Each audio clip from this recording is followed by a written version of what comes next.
One of the most important things that I learned on my journey to positive thinking was something that no one ever told me. I had so many intrusive thoughts, and most of it was negative. A lot of self-doubt, self-criticism, worrying, rumination, all of the things. And a lot of the advice that's out there, whether it's neuroscience or certain meditations or other coaches or gurus, what they talk about is to just think about something else or distract the mind or repeat affirmations to yourself that are positive so that you overwhelm and you kind of overwrite all of this negative flow of thoughts. The problem is there's a massive gap with that philosophy. They never mention what I call the somatic mindset. I'm going to get into what I mean by that in a moment, but once I learned this, it changed everything for me. Hey, if this is one of the first times you're seeing my face or watching one of my videos, just go ahead and drop a comment below. Let me know where you're at on your journey just to say hi. I would love to connect with you. So if we're going to talk about intrusive thoughts or shifting negative thoughts to positive thinking, then there's a couple questions I want to start with, which is really, what is a thought and where do thoughts even come from? So I'm going to answer it pretty briefly here up front, and then I'll explain more detail. But basically, what is a thought? A thought is energy running through your brain. And specifically, it's energy running through your brain with language attached to it. Now, about 10% or less of the population doesn't actually have a voice in their head. They don't have language when they think. They actually think in pictures and movies and stuff like that. They don't have that inner voice. But most of us have that inner voice. And so the energy that runs through our brain that creates thoughts, it attaches to language, and then we're thinking. So where do these thoughts come from? Where does the energy for all this thinking come from? And to answer that, we're going to have a 10-second anatomy lesson where the nervous system is what runs through the entire body, and the brain is kind of the fruit of the tree of the nervous system. It goes down your spine and out through basically attached to every cell in your body. And the nervous system is where a lot of this energy is running through, and it comes up to the brain. One of the misconceptions is that most of the data coming across the nervous system is from the brain to the body, but actually there's a lot of information going the opposite direction from the body to the brain. So we have all of this energy in the body, which interacts with the nervous system, which flows up the pipe, up to the brain, and it attaches to language, and now we have these thoughts. That's a super high level, 30,000 foot view of what's going on here. And I had to understand all this in order to unpack the way my mind was operating and actually shift things. And so that's why I'm sharing it with you. I know it's a lot. There's a lot to understand. And if you want more specific help on what the next steps are, go ahead and click the link in the description below or wherever it is, book a call with me and we can dive in one-on-one.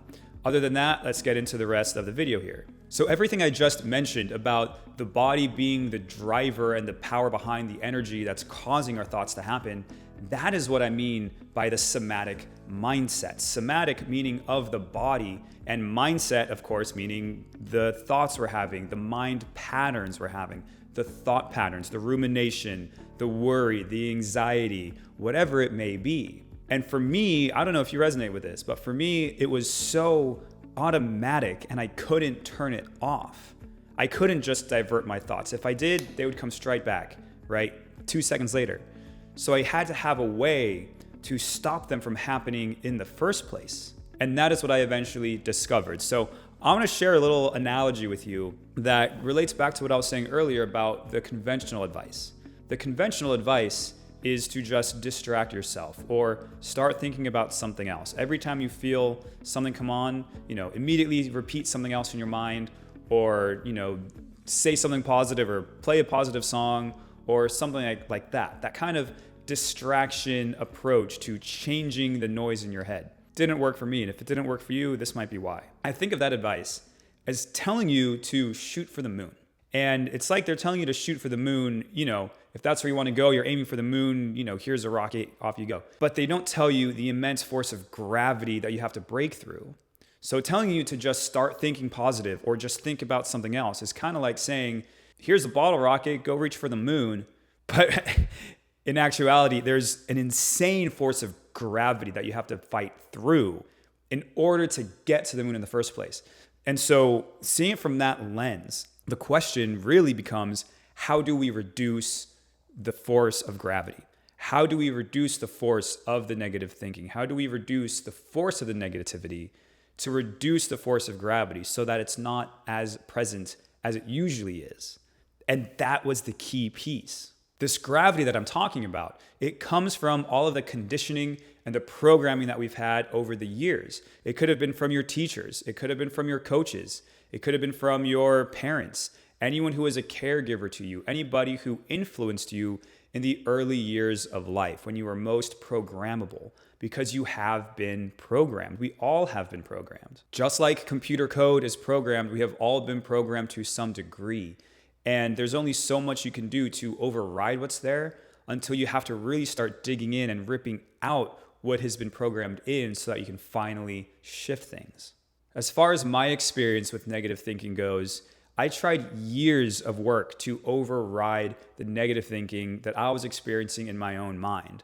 A lot of that looked like trying meditations, trying neurolinguistic programming, trying hypnosis, trying journaling, trying therapy, trying, what else did I try? I tried neurofeedback therapy, plant medicines, so many things. The list goes on and on.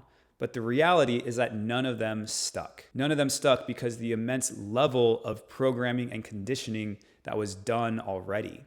And the reality is that for me, all of this rumination and negative thinking started in middle school. I used to have a little SanDisk, a little music player that I would play hypnosis tracks on at night to help me fall asleep. And little by little, they would guide me down in what's called an induction as you step down and like you kind of lower the brain waves and you lower the brain waves and you step down and lower the mental activity. And that helped me calm the mind and finally fall asleep. But it didn't overwrite the negative thought patterns. And I used this in middle school because it would take me about an hour to fall asleep if I didn't. So I had a lot of energy just running through my body and my brain, which kept me awake. And then that got worse when I got into college and I started liking girls and I had crushes and I would ruminate about, does she like me back? Or did I say the right thing? Did I text the right thing? Did I choose the right 5 words to say? Oh, I sent something, she hasn't responded yet, and just like, oh, I didn't do this well, or I'm not good enough, or I don't look right, or whatever. So much negative energy spent just wasted worrying and ruminating about things that don't really matter so much in the grand scheme of things when I could have spent that energy doing something way more productive. This all really peaked for me a few years after I graduated college, where there was, again, a girl that I just could not get over. When things didn't work out between us, my mind couldn't stop thinking about her. And I realized I was addicted.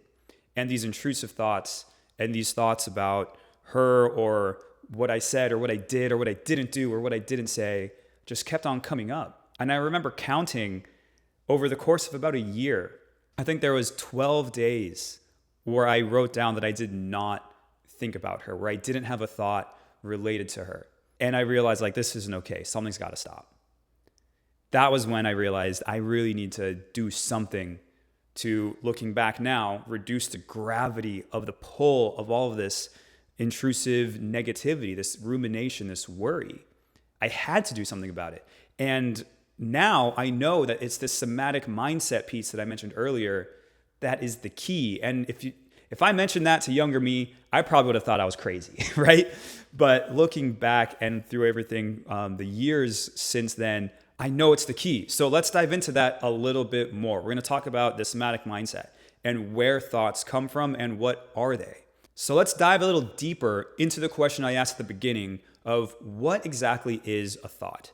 You've probably heard that emotions are energy in motion, right? An emotion is crying, laughing, screaming in anger, right? Something like that. Joy, like happy. Emotion is energy in motion. There's motion involved. You're crying, there's tears. You're laughing uncontrollably and you can't stop. Your diaphragm, your stomach is just hurting because you're laughing so much, right? All of that is emotion. It's energy that's in motion in the body. Thoughts are energy in motion in the mind, right? They're not emotions, but it's energy in motion. A lot of people, though, just side note, could be so numbed out to their own emotions in the body that when energy does move in the body, it actually happens in the head and we think our emotions. I used to do that. Some of my clients used to do that. It's a very common thing. Maybe that's something that you experience as well. But all of that energy that moves and causes emotion also is the same energy that causes thought. So again, the brain is just the fruit, right? Here's the brain. It's the fruit of the nervous system, which goes all the way down the spinal cord to the tip of your tailbone, to your spine, and all out through all of the nerves in your whole peripheral nervous system in the body. And so there's so much stress and tension that we carry as human beings because of society, because of the way we grow up, because of just being human. And the short answer is really because of our prefrontal cortex, but that's a whole nother video. The thing is that we store this energy in our body. Peter Levine calls this the survival energy, for example, that gets bound up and wound in the body. And so all of that energy that is there, and it's interacting with the nervous system in a way that causes us to have certain types and flavors of thoughts, more rumination, more worry, and just more numbers of thoughts per second. Because isn't it true that those of us who are more stressed are probably processing more things than someone who's calm and relaxed? And someone who's stressed, they're going to feel it in their body. They're going to be all tense. Their toes are going to be scrunched. Their shoulders are going to be up by their ears. Mine used to be all the time. Someone who's relaxed is going to be more calmer. Maybe they're going to be more relaxed, softer. They're going to be maybe, I don't want to say slouching in bad posture. That's not good. But, they're just going to be more calm about them. A lot of that is because they're not carrying as much stress and tension. So, long-winded answer, but tying that back to the nervous system and thoughts, all of that stress and tension that those of us carry who are more stressed and who are worrying and ruminating, all of that is interacting with the nervous system, which is connected to the brain, which causes us to have the overthinking and all of that. And one of the things that has surprised me the most in my journey is how much energy the human body is capable of storing. It's insane. It's unimaginable. The number of times I thought I was done releasing the energy that I was carrying, I was not done. And I'm still not done. We're always going, right? We're always adding more just because that's how society is, especially if your mind is kind of programmed in this way. So the more you need to release. Our body can contain so much. It is unimaginable how much of a container we have and what threshold we can carry before we start breaking down. The more work you can do before you break down, the better, right? Sometimes it takes a breakdown to realize, oh shoot, I went too far. That happens too. It's happened to me. So if the energy is in our body and it's all trapped and bound up inside and it's contained and it's interacting with the nervous system, and that is what's causing us to have these thoughts, let's step one more step back in the process and ask, how does the energy get there in the first place? The energy gets there in the first place because we as humans, here's the short answer to it, we as humans don't know how to release it after stressful events. That's really what it comes down to. And a stressful event can be something small. It can be something like, you're just in traffic for a certain amount of time, or it can be, someone said something to you that you didn't like, or it could be something big, like a capital T trauma event. It could be something big like that is more emotionally stressful and quite traumatic. Either way, there's all of this energy, this adrenaline that gets created in that moment. We as humans, we're animals first. And the animal response is fight or flight. So you have the energy during an event to either fight or run away. And if you don't use that energy, if you get overwhelmed, if you get overtaken by whatever the thing is, or as humans, if you repress and you hold yourself back, all of that energy is going to get absorbed into the body. It's going to get wound up and bound up in the soft tissues, in the fascia, in the nervous system, basically throughout the entire container of our body. And that is what stores the energy. And the crazy thing is that animals know how to shake off this energy after an event, but humans, we don't. And it's, again, like I said, because of our prefrontal cortex. Again, that's for another video. But that is where the energy comes from. As humans, we can have a big event, or we can have little events over time. In my case, a lot of the energy that's stored in my body was from my family environment growing up, the amount of neglect and the amount of just chaos that I experienced in my family, little things over time, right? It could be little stressors from work over time, but little by little, right? It all adds up. It could be a huge event. For example, when my dad was diagnosed with brain cancer, those 4 months I spent helping take care of him, huge event that just onboarded so much stressful energy and tension into my system, into my body. I carried it for years before I even knew how to undo a lot of this stuff. So we can have big events or little events over time. Either way, as humans, we store it all and we don't know how to let go of it. At least Not until you learn how. One of the other caveats of being human is we think. And because we think, the brain doesn't know the difference between something imaginary and something it's actually experiencing. And so as we think through an event that happened in the past, we are reliving it and we are retraining our body and re-stressing it and re-traumatizing it again and again and again. Thinking is a gift and a curse, just like any other tool that was ever invented. Thinking is no different. There's good things and there's bad things. So being human, you want to learn how your mind works and why it's doing what it's doing and what you can do to mitigate the consequences of having a mind that thinks the way that we have. So let's rewind for a second and take a step back and look at the overview of what we're talking about here. We have all of this survival energy that gets trapped in the body because we're experiencing things either by thought or in life by experience that cause us to store the energy that our bodies created that we're not using. All of that energy gets stored in the body. And because it's stored in the body, it interacts with the nerves, which interacts with the brain and causes us to have certain thoughts. And it's going to attach to the memories of what put the energy there in the first place. It's going to have the flavor of the event, the flavor of what the energy was the first time we experienced it, whether it was, something we were mad at ourselves about, or something we were sad about, or something we were angry about. It all gets stored in the body and it interacts with the nerves, interacts with the brain. And now we have these thoughts because the energy has to go somewhere. Energy can't just be all contained and not move, right? Energy wants to transform, it wants to transmute, and it will take the path of least resistance. These are laws of physics. It's going to take that path of least resistance through the nerves and through thinking because nothing's moving. There's not energy being used by moving. We're conserving energy, which the body likes to do, but we can use it inside the brain and just sit and ruminate and think all day long and drive ourselves crazy. And so none of us are broken. We're just programmed. And we're just operating with the hardware that we have, which is the human hardware, which is flawed. Nothing's perfect. We're not perfect either. This is what I mean by the somatic mindset. Somatic of the body, mindset meaning our thought patterns. It's built into the entire human container that we're operating from. It's not just happening in the brain, in the mind. Consciousness is actually spread throughout the entire body. It's the entire nervous system. But science and modern society, we give the brain the attention, just the fruit of the tree. That's the only thing we give attention to. But the reality is, it's all of it. It's the whole thing.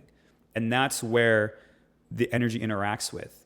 And we just think mostly in our brains and our minds. And that's why we have these ruminations. So how do we finally start to shift this? What do we have to do in order to actually change and start to let go? I'm going to share with you a couple of things that I started doing when I started my journey. And the first one is to realize and embody the idea that you are not your mind. The way you do this is you repeat to yourself, I am not my mind. I am not my mind. I am not my mind. I am not my mind. I am not my mind. I am not my mind. Repeat this to yourself throughout the day, multiple times a day, as much as you can, and really get that into your belief system and really start to become aware of it. One thing that shocked me, which is kind of crazy to say, when I started this whole process, is I realized if I'm not my mind, I'm not my thoughts. And if I'm not my thoughts, then they didn't come from me. And if they didn't come from me, that means I don't have to believe them. And that was an interesting thing that I learned. I don't have to believe the thoughts that I have. I don't have to believe every thought. I don't have to believe any thought. It's just a thought that just came from somewhere. Back then, I was like, whoa, that's crazy. Like, I used to believe the thoughts I have. Most people do. Most people get heated and passionate about things because they have a thought, they'll start an argument, but you don't have to believe the thoughts you have. They just came from somewhere. So I am not my mind. That is one of the most powerful things that you can do, that you can start with, to start detaching yourself from the autonomous, the autopilot, the perpetual motion machine of thought, right? I am not my mind. That's a huge place to start. The second thing you want to do is to start and build your mind-body connection.